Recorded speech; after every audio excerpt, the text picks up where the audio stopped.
So, David is a longtime member of Temple Sinai. You probably recognize his face from Channel 11. How many of you went to sleep with him?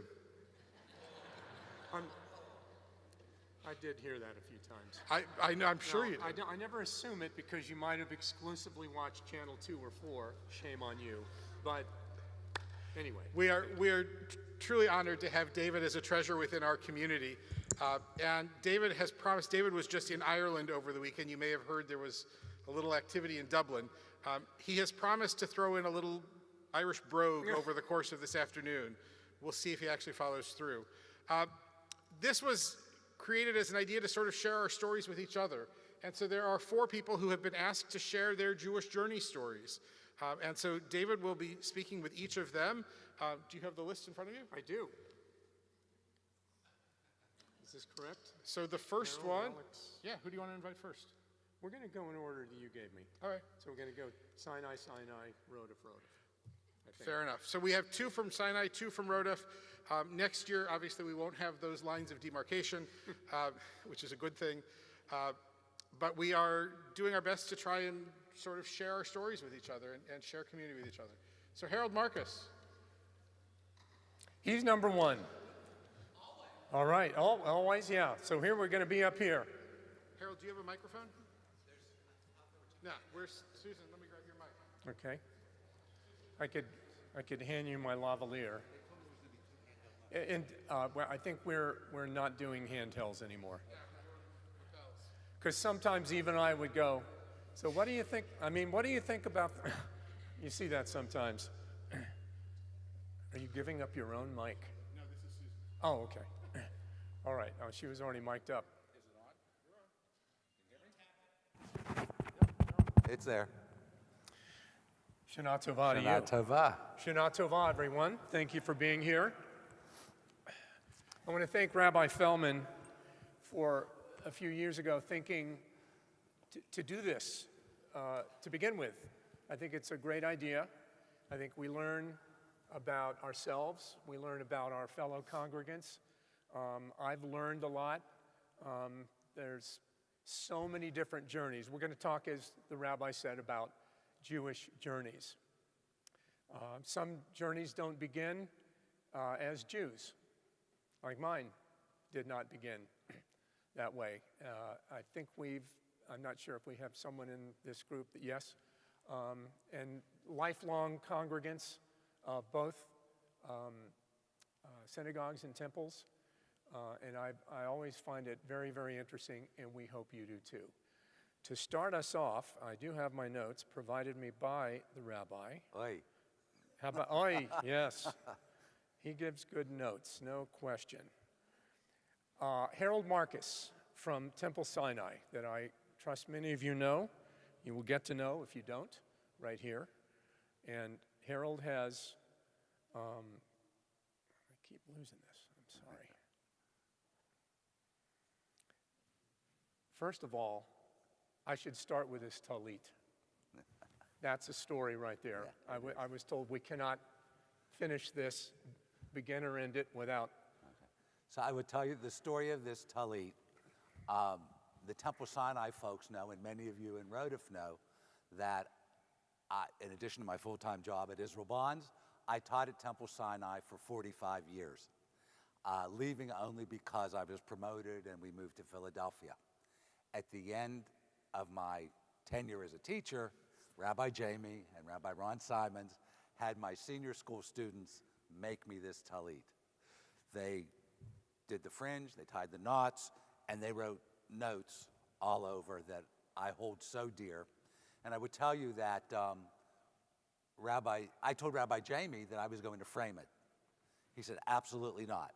I want to see sweat stains, I want to see food, coffee stains. He wants me to wear it. So it's very, very special to me. All right, let's back up. Okay. Are you from Pittsburgh? All my life. My life. Tell me where you grew up and about your Jewish family life as a child. So I grew up in Stanton Heights, but I have to tell you that my family has deep connections to Rodef Sholem as well as Temple Sinai. I came to Sunday school here for 5 years, through 5th grade. My parents wanted my brothers and I to become a bar mitzvah. My brother was away at school, so he was going to Woodsdale Temple in Wheeling. He was bar mitzvah to B'nai Israel. I was going to Hebrew school at B'nai Israel and coming to Sunday school here. After my brother was confirmed, my parents decided one shul. So that's when they came to Sinai for a few years. When I was confirmed, my parents came back to Road of Sholem, and the Road of Sholem people know that my mother became the grand dame of this congregation.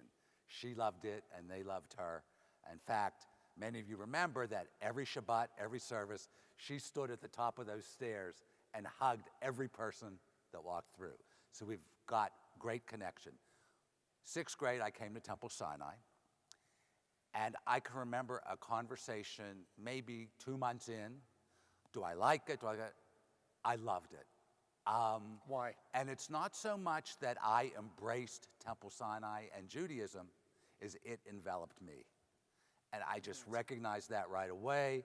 I was bar mitzvah, confirmed, went to the high school class there, and also began my tenure teaching, which I had David's 2 boys, 2 of the nicest kids I ever taught. Well, so. I'd like to think so. And they were privileged to have you as well. So you had a very strong Jewish home, very strong sense of being Jewish. Absolutely, absolutely. And so it just progressed. I became active in Temple Sinai's youth group, became an officer. I became president of Gadol of my AZA. So my Jewish path was set very young. And I can remember at the end of 6th grade, my grade school went to 6th grade and put out a newspaper, and each of us had to say what we wanted to be when we grew up. And I said a rabbi. So as early as 12 years old, I knew You wanted the Jewish to teach. community is where I wanted to be. Yeah, Yes, so absolutely. I mean, college was where for you? Here, Pitt. Pitt? Yep.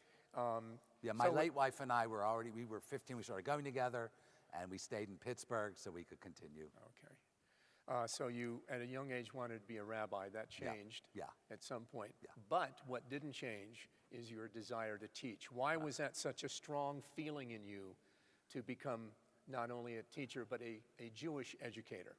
Well, first of all, I think every one of us is a teacher. Every one of us. We're teaching our children, we're teaching our colleagues, we're teaching the world how to live. And my Jewish education provided me with the basis to be able to spread that message. And I love teaching. I taught 7th and 9th grades, and people thought I was crazy when I said how much I love 9th grade, but it was a great year. And other than family and friends, the thing I missed most about being in Philadelphia is teaching. And Israel Bonds. Israel Bonds. So everything is Jewish. Yes, everything. Everything is Jewish. My first paying job, which I had from 10th grade to 12th grade, was the Hebrew school bus monitor at the Margaretta Street Shul in East Liberty. So Someone's waving their hand. Two people at least. yeah, so yeah, I had a few years off between. Yeah, my first few years working first few years were not in the Jewish community, but That quickly changed. my introduction to Israel Bonds was almost like Lana Turner in the drugstore. The director came into Bagel Nush one day. We started to talk. He says, "What do you do?" And I happened to be unemployed right then. Oh. And the rest is history. I was there for over 40 years. I'm still consulting. And I just was installed as president of Hebrew Free Loan in Philadelphia. So my volunteer work is also in the Jewish community. Well, you've done great work. I know Thank you. my sons can vouch for that.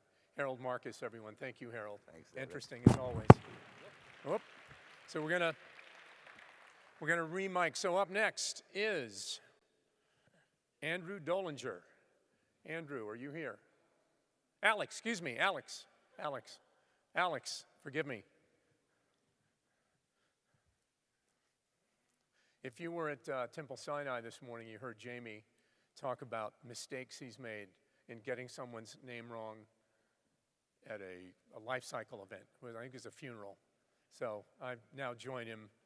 Please sit down, Alex, and I'm sorry for calling you Oh, Andrew. So, here we go. You are a Jew by choice. Yes. Tell me why you are a Jew, what you were before, and why you chose Judaism, or maybe Judaism chose you. Yeah. You can say. Yes. So I grew up not really any kind of religion. My parents took me to vacation Bible school one summer because they were like, need somewhere to put the kids for a few hours. But So they were Christian. they were like, oh, that's a place to go. Oh, okay. But we were not having any Christian values in our home.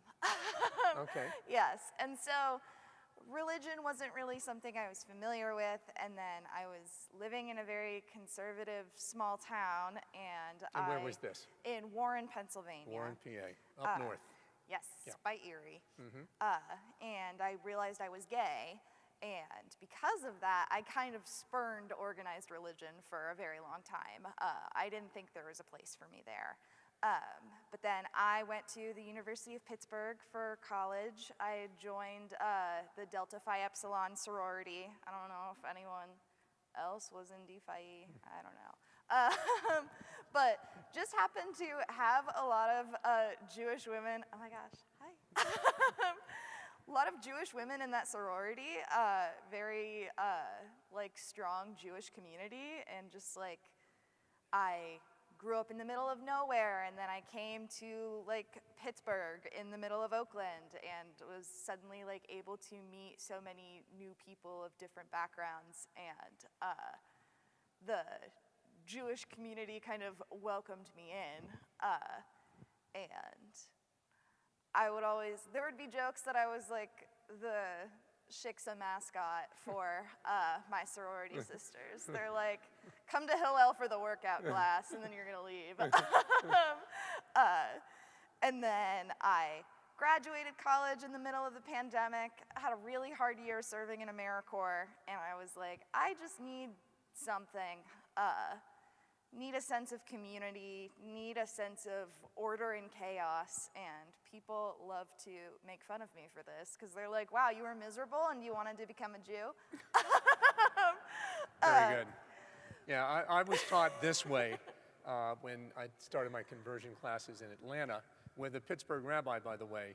He would say, we have this feeling as native-born Jews. All right, come join us, but hold on. Why? Why do you want to be part of this club? Yeah, okay, wait. And I think, yeah, it kind of reflects what you said there. Yeah, because also I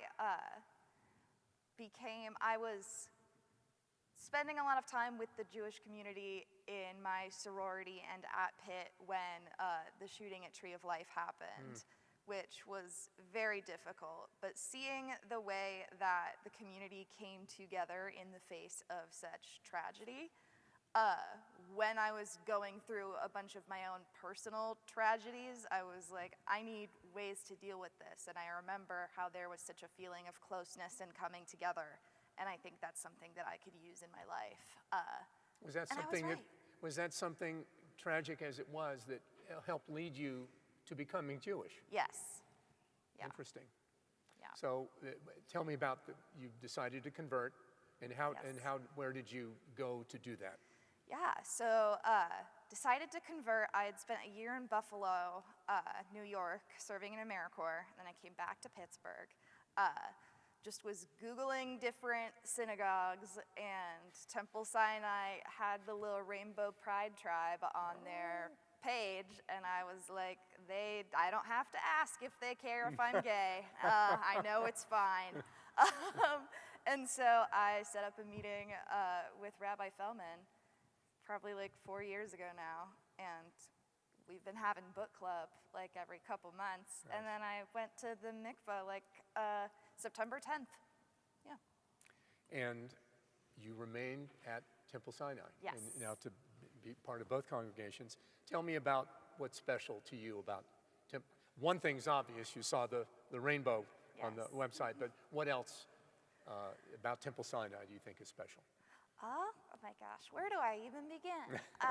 I remember, I'm gonna pick on my friend Danny in the back. I went to my first Shabbat service and I was so nervous, and then it was the day that Midnights by Taylor Swift and Stick Season by Noah Kahn, two albums that are great albums, they came out on the same day. Danny came up to me and she went, "Hi, I like your outfit. Midnights are stick season." And I was like, "Oh, we're friends now." And she's like, "Yeah." Like, love you.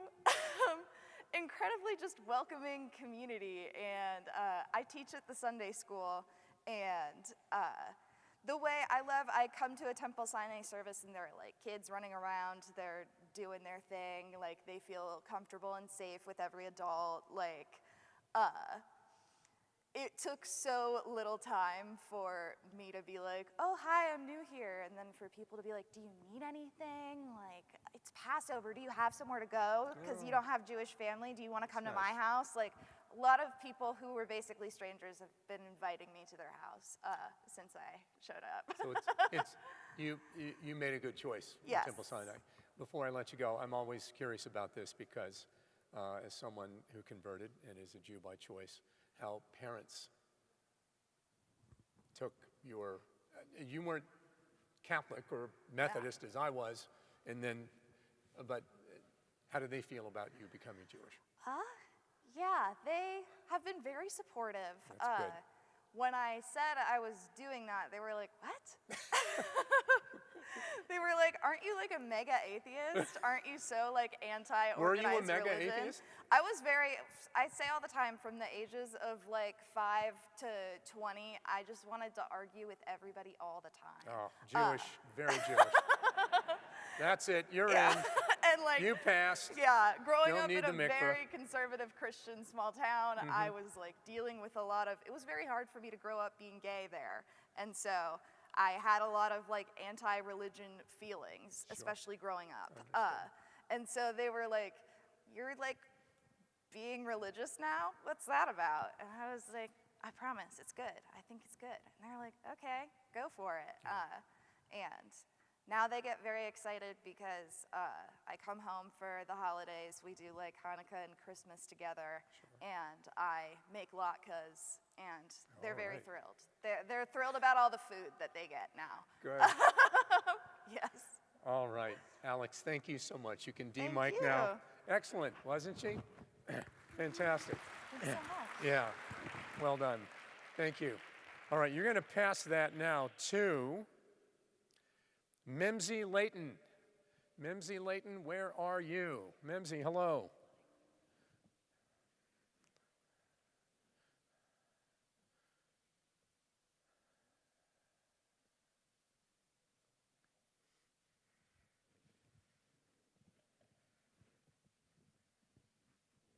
You want to do that? Here, let me get on this side. You got the railing all right? Okay, good. Yeah, okay. We're going to just, this can be clipped to your blouse. Like this is better right here, like that. Yep, and then you can just hold this in your lap is fine. All right. For those of you whose home has been this building, she needs no introduction, I think. But I'm going to give you just a very brief one. You're a lifelong member of ROTF. I am. You ran the early childhood program for many, many years. 26. 26. So let's bow. Are you a native Pittsburgher? I am. You are. Were you always a member here? Was your I family? was named on this bima. Named on this bima. Okay. So your parents were members? Third generation. Third generation ROTF here. Raised my children here. Wow. Wow. And my grandchildren, 2 had bris here. My granddaughters were named here, so we have a long history with ROTF Sholem. It is my spiritual home. Yeah, tell me about that. Why? Why is that? Why did I never leave? Yeah, sure. Why is ROTF and soon to be ROTF and Sinai your spiritual home? Well, I was educated here from the time I was 3. You talk about being a lifelong member. I was in the first class of Temple Nursery School. And the story about You don't that... look old enough. Thank you. But the story about that is that Shadyside Presbyterian Church was the hot place to go when I was a preschooler. And the year before I was to start there, they fired the teacher who took Yom Kippur off. They fired her for missing a day of work to So the rabbi here said, oh, no, no, no, we're not going to have that. And my mother and others were on a committee to get the nursery school started here, and I was in its first class. And I have to say, because I'm sure she's watching me from Cleveland, that I met my very best friend in this world in that class, and we have been besties ever since. And you drifted to, or always were interested in early childhood education. I always knew I wanted to be a Why? teacher. Why is that? I love children. I think when you have a good relationship with a child, what's possible is limitless. And that was my passion always and still is. And through the years, it must have been very rewarding to you to continue that. You said how many years? 26 here. 26 here. 25 somewhere else. 25 somewhere else. Yeah, Again, you don't look old enough. Thank you. Well, I'm Yeah. a true boomer, and I've had exactly 2 jobs in my entire career, all working with young children. And now I'm doing it with my grandchildren. I just don't get paid. You're still educating. So here we are at a pivotal moment in both congregations' history as we become one. And Rabbi Feldman told me that you're very excited. I am. Why are you so excited? I'm excited because I believe in Reform Judaism and its future, and I want it to be sustained, to grow and be sustained, and I want to be a part of that. Yeah, and we're one of the great temples of that movement, of this movement. Absolutely. Yeah. Yeah. What would you say to your fellow congregants and those where I come from, Temple Sinai? I would say that to me, what's most important is being part of a community where relationships matter. And I think this is a wonderful opportunity to make more relationships. You have made many over your lifetime. I have. Over 27 and 25 years and more to come. Mimsy Layton, everyone. Thank you, Mimsy. Thank you. You're terrific. I'm going to take that off. You got it? And I will. All right. Very, very good. Last but not least is Susan Kelson. She knows she's ready to go. All right, Susan. Oh, my goodness. A walking boot. I have been in those many times. Okay, you know how to put it on a lapel like that. You can just hold this. So, as a student of orthopedic injuries, I need to know what happened to you.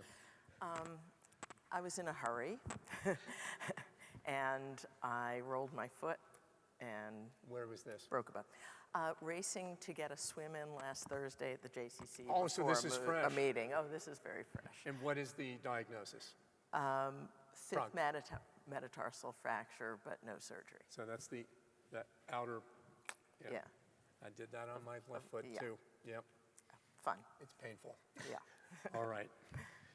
Susan is a lawyer who runs the Squirrel Hill Health Center. You are a past president of this congregation. I am. So you are a native Pittsburgher, I'm assuming? I'm a native Pittsburgher. I am the third of what's now 5 generations of members of this congregation. Wow, 5 generations. That's amazing. So this was no question you would belong here. Actually, you would not stay. true. Oh, okay. Go for it. I'm looking at my husband, David. So I'm a real Pittsburgher because I left and came back and left and came back. Sure. The draw of Pittsburgh. The draw of Pittsburgh. The siren song that we can't resist. Right, and It's true. actually what drew David and me back to Pittsburgh was we were living in New York, and it was Rosh Hashanah, and we were alone, and we were experimenting with this sort of conservadox synagogue, and we'd gone there for services, and we came back, and we were eating our little lonely holiday meal, and we called my parents, and my parents, his mother, and his sister were all having a wonderful time together, and we weren't there. And we knew we wanted to have a family and decided we needed to get ourselves back to Pittsburgh. And when we got back to Pittsburgh, we did shop around a little. It was not... But not conserva orthodox, though. No, it was... 'Cause that's a big jump from Rodef to... Yeah, it didn't work. It didn't stick, didn't take- especially with me. I had didn't no stick. Hebrew at that point. That Okay. came later. All right. And so, anyway, We did go to Sinai a few times, and we came here a few times, and there weren't a lot of young people here, and there wasn't a lot going on for young children. We were starting a family, but we decided to join here, and here we still are. So how do you go from that to president of the congregation? You write a letter complaining that there are no services for small children and their parents. And then they rope you in. And you send it off to the president and the rabbi, and you get a phone call out of the blue inviting you to be in a new leadership development program that Eileen Lane was starting up. And then for some reason you just keep saying yes. Be careful to whom you complain in a synagogue. And we did get touched by You got what you wanted? Yeah. Because they'll put you on a family committee center. as fast as you can say, and then suddenly you're your Jewish leaders. I mean, that's quite a leap to shopping around. Now you're the president of the congregation. Yeah. Now That's commitment. there were years in between. No, I understand that, Yeah. but that's still something. And you correct me if I'm wrong here. You serve as the vice president on the national board of the URJ. Correct. Vice chair. And a former national chair of the Social Justice Commission. Correct. So your desire for Jewish leadership does not end in this building. Why is that? Why take on all that? So I was thinking about this morning. I mean, you have a and job, yeah. right? They intertwine. They intertwine, They are, okay. For me, in All right. my heart. I grew up in a Jewish family, obviously, here, and was very close to my paternal grandmother, who was a prominent leader in this community. The last time I ever saw her, I went over. She had not been well at all. She wasn't speaking. It was a Friday afternoon, and she wanted to light the candles. And I stood with her and lit the Shabbat candles, and I felt as if something was being passed on to me. And that really has, I know it may sound kind of corny, but it has impelled me forward. She was the founding, her name was Lillian Friedberg. Some of you here may know that name. She was the founding director of the Jewish Community Relations Council of Pittsburgh in 1942. She was the only woman in the country to be in that kind of Jewish professional position at that time. She spent decades fighting for social justice and civil rights and against anti-Semitism. And she instilled that, and my parents lived those values as well, and they instilled that in me. So it's just wired into the DNA.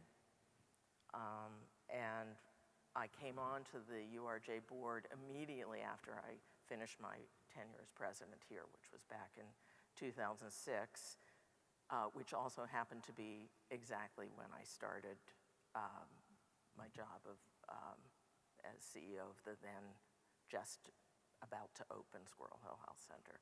So the two kind of had parallel paths. But the social justice through the reform movement was really a passion for me. So you're clearly a woman of leadership and drive, and I would assume a woman who has great hope for the future. Am I am off base there? digging deep to have hope in this moment, I will say. You're talking about Judaism worldwide and anti-Semitism. I have hope for Judaism. I do have hope for Judaism, and I have hope for this community. It feels so good to be together in this community, and I have hope for Reform Judaism, although we face a lot of real challenges in strengthening ourselves and continuing to open our arms as wide as possible to make community that may not look like this has looked for so many generations.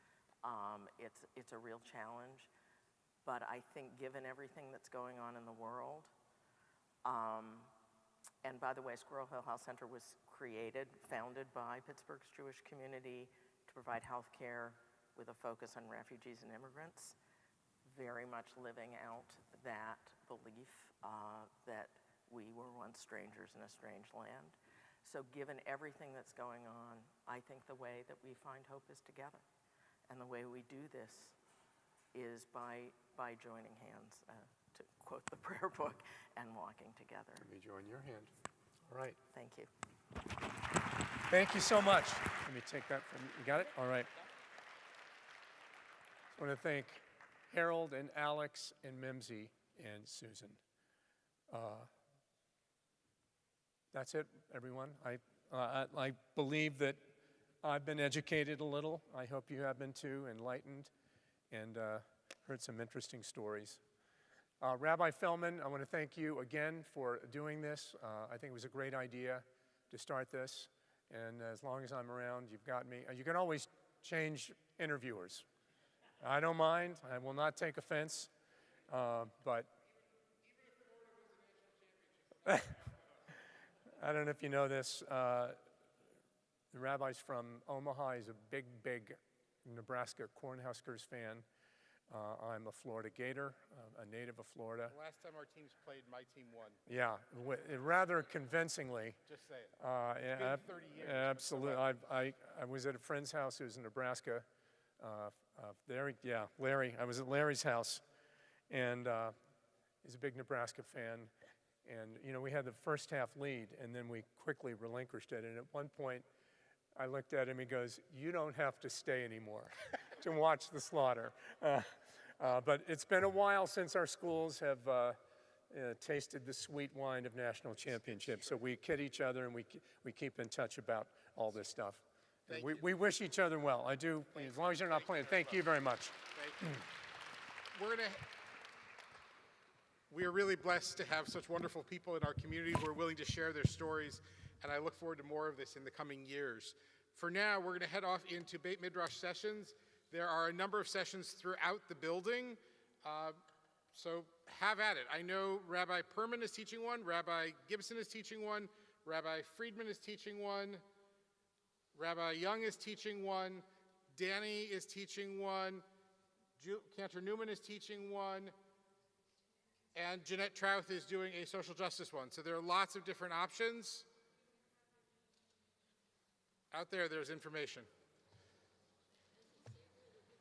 Yeah. Thank you all.